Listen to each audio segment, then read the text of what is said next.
ধরুন কারো বাড়িতে আগুন লেগেছে আর সমাধান হিসেবে আপনি বললেন আরো আগুন জ্বালাও, তাহলে আপনার পরিণাম?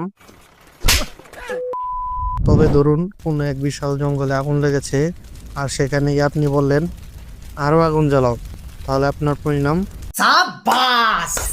আপনারা নিশ্চয়ই জানেন দাবানল কতটা ধ্বংসাত্মক হতে পারে, কিন্তু অনেকে জানেন না দাবানল প্রতিরোধে ফায়ার ফাইটাররা নিজেরাই পরিকল্পিতভাবে আগুন লাগিয়ে দেন। আজ আমরা জানবো কেন এবং কিভাবে এটি কাজ করে। দাবানল থামানোর জন্য ফায়ার ফাইটাররা একটি ফায়ার ব্রেক তৈরি করেন। কন্ট্রোল বার্নিং এর মাধ্যমে জঙ্গলের এক নির্দিষ্ট অংশ পুড়িয়ে ফেলে আগুন ছড়ানোর পথ বন্ধ করে দেওয়া হয়। এবার আসুন কথা বলি কন্ট্রোল বার্নিং বা কৃত্রিমভাবে জ্বালানো আগুন কিভাবে পরিচালিত হয়।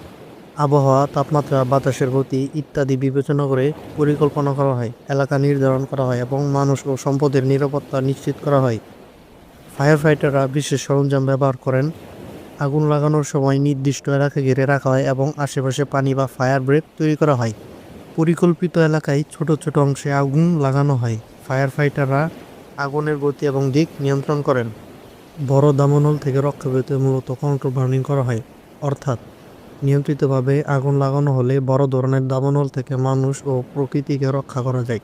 পরিবেশের ভারসাম্য রক্ষায় কৃত্রিমভাবে জ্বালানো আগুন বিশেষ ভূমিকা পালন করে। জঙ্গলের পোকামাকড়, রোগ এবং আগাছা নিয়ন্ত্রণ করা যায়।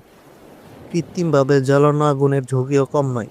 যদি সঠিকভাবে পরিচালিত না হয় এটি বড় ধরনের আগুনে রূপ নিতে পারে, পরিবেশ দূষণ সৃষ্টি করতে পারে কারণ ধোঁয়া বাতাসে ছড়ায়।